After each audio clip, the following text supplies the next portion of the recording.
Think we rolling. What it is, man, it's your boy QDZ. I got my boy Big Gunner in the business. We doing the business here, man. Before I even get into this, I told you guys about when I worked on Gun's truck. Actually, we sitting in Gun's truck. I was doing a follow-up checkup on it, and we were talking about this after treatment, and I showed you guys a video where I replaced those lines, but I'm gonna let Gun tell y'all his own experience about what he went through. And before we get into that, Gun, you want to tell me anything about yourself, anything that you've been driving, what's what? Hey, I'm gonna give you a spoiler alert that Gun used to work at Landstar with me. So yes. Used to work at Landstar with my boy QDZ, and you know, we met up, and I can tell you he was a solid brother from the first time I met him.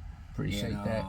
You know, we've been cool ever since, and we've been doing our, you know, owner-operator thing together, and we stay in contact. So, you know, just long story short, I know Q is real self-sufficient when it comes to dealing with these trucks, you know, and I'm not. You know, I have to rely on Freightliner dealers, which I think they know what they're talking about. In actuality, they don't, you know. And I hate to say that, but it's the truth. Like, I went through different cycles with my truck where they tell me it's the Dozier, and then they tell me it's the ambient light sensor, and then they tell me that it's heater lines, and you know, it went from one thing to another. But I actually finally just, because I'm gonna be honest with you. I can be honest with him. Yeah, be honest. I'm gonna be honest with you. Be honest. I was about to delete it, and I'm real particular about my truck. And Q will let you know that I love to stay up on my truck. So it was nothing that I wasn't doing. So that's why I was so frustrated. But I finally went to him and I talked to him. He said, "Well, I tell you what, let me look at it." And then sure enough, I left my truck with Q, and Q figured everything out, man, and actually he just put it on the computer, and everything he done is just real sufficient right now. My truck is running good. The after treatment system is running right, and this is the thing, like, a lot of times we take our trucks to these dealers and we think that they know what they're talking about. In actuality, they don't. It's a shame, because you're spending thousands of dollars. You're spending $200 an hour on somebody that probably just got out of school, really doesn't understand the computer. But thank God I got Q in my pocket. And with that being said, man, if you don't mind, just in that week alone, this no last them few weeks, you spent some money. I spent probably in that month time, I spent over $6,000. Yeah, easy. And I think because the last time you told me, I think you said it was like 2 or 4 or something like that. The second to the last time was $4,000 just alone, and that was on the same issue, right? And that was pretty much on the same issue. But of course, when you go there, they add something else on. But so basically, to me, what I found out is, they don't know, so they try to eliminate different issues until they find the actual problem. And that is the problem. Because I think, didn't you tell me you replaced the box, the after treatment module? I replaced the after treatment module. They rewired it.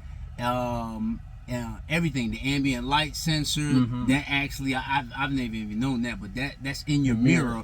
It'll actually, the problem is, if that ambient light sensor is going failing, it's not going to send signal to your lines. Am I correct? Yeah. On the 16s, mainly like the 16 and up, some late 15s, yeah, if it doesn't send that temp sensor signal, it'll just cause all kinds of havoc. And it will put you down and wind up derating you just just for a sensor that's in your mirror. So Yeah. I tell you, I went through some things, but I thank God that that I got my boy Q Deezy over here. And gun, they don't know. Like that first night I came and looked at it, we was out there for Man, we was out we there was for out like there 4 for or some- 5 hours 4 or 5 hours. before I figured out what the hell was going And then on. so with it. happened, I left my truck with Q. I was on vacation. I left it, and he was calling me. He figured everything out. He figured everything out.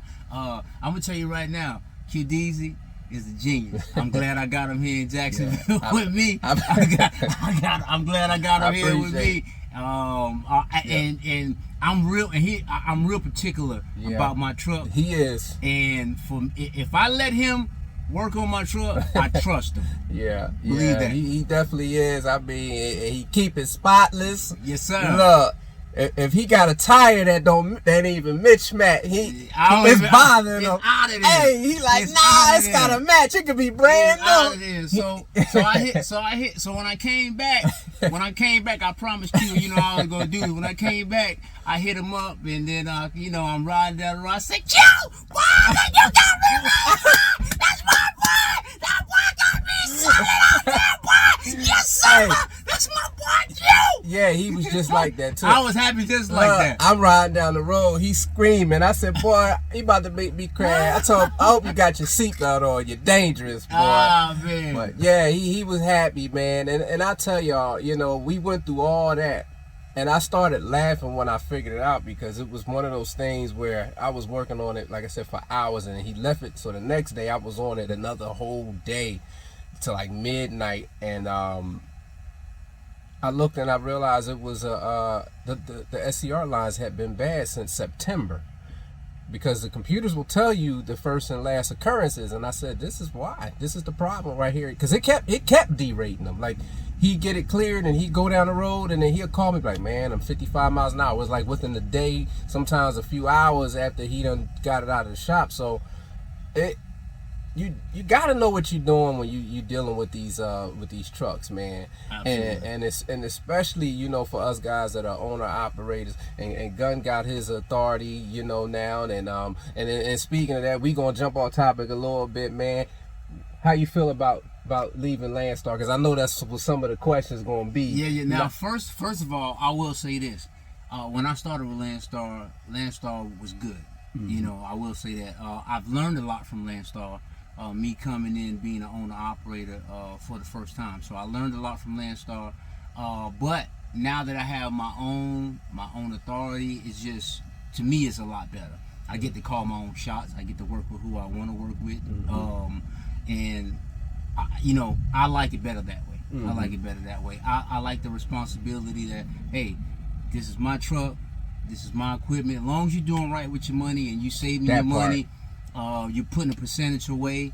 No matter what you make that week, try to put something away for the rainy days. Yeah. And then another thing is, not to kind of slide off that, but business credit. You know what I mean? You want to keep that in your back pocket also, so you can always, if something big come up, you can always take care of that. And you got your cash and you got your business credit. You know what I mean? So you want to have both of those hand in hand, and I did. So what's some ways that you can kind of like establish that business credit as a well, I had my LLC established prior to because I used to sell cars on the side. So I had an LLC already prior, so that was aged already. But what I did was I just added on a DBA to that LLC, which that's a nugget. Yeah, I just added on my DBA to that LLC that was already established. So that's what I did. So once I did that, and then I'm generating money. I'm with Landstar. I'm generating money under that business name and the DBA name. Now I can actually go in there and show bank statements and hey, this is what I'm doing. And then some places, some companies, you don't have to have a personal guarantee. Right. Like if you're what is it called, the Dun & Bradstreet. If you're Dun & Bradstreet is in order and you have a DUNS number, and you have that established already, and I had a couple things already under there, so I had set myself up pretty much before I became owner operator. I already had an LLC and all that. Hey, Gun over here giving y'all some real good juice, boy. I mean, that's real because being out here, it's a whole different ball game when you got everything on your back, right? It is. And I'm gonna tell you, I remember having this conversation with Gun before I left, and Gun was like, I was telling Gun, I said, Gun, I always feel like you need to be on your own, and he's, nah, man, that's money too good. Yeah. Because they was getting that money on that last start. Let me tell you He's something. like, nah, man, I don't want to do it. I was like, bro, I think you going, you be a good candidate. That first year at Landstar was my first year.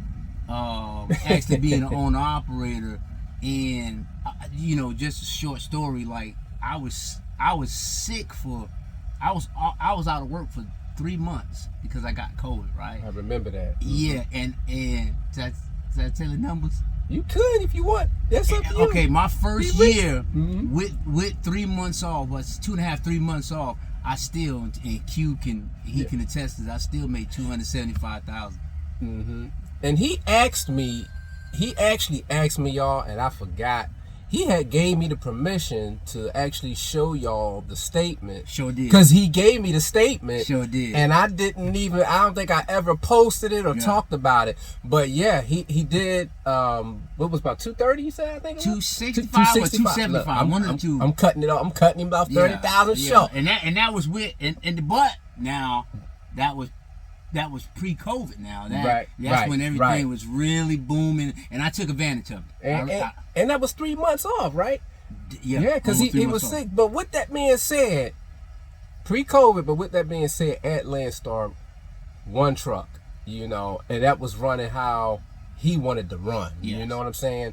So yeah, he definitely was doing good. It was kind of hard to break away from that, but even with that, sometimes, man, I don't know, Gun, you could chime in on this, but I always feel like sometimes it's more than just chasing the money. Yeah, it's like it ain't nothing like your freedom and your control. Absolutely. At the end of the day, I think we work and we try to create opportunities for ourselves and our family, our kids. You know what I'm saying?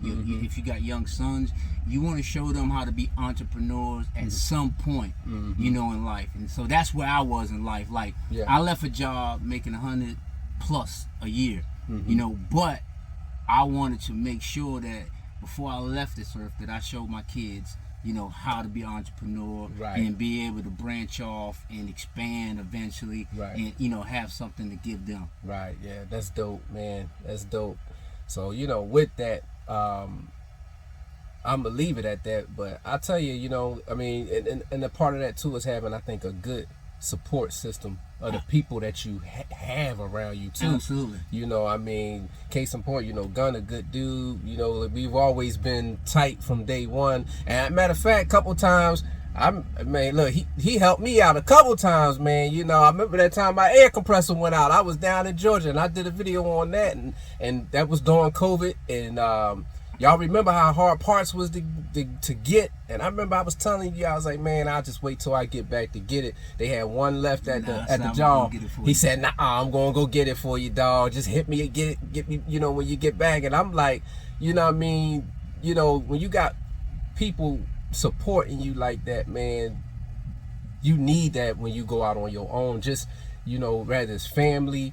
You need that, I feel like you need that support system of your, I don't care if it's just you and your wife or your girlfriend or whoever.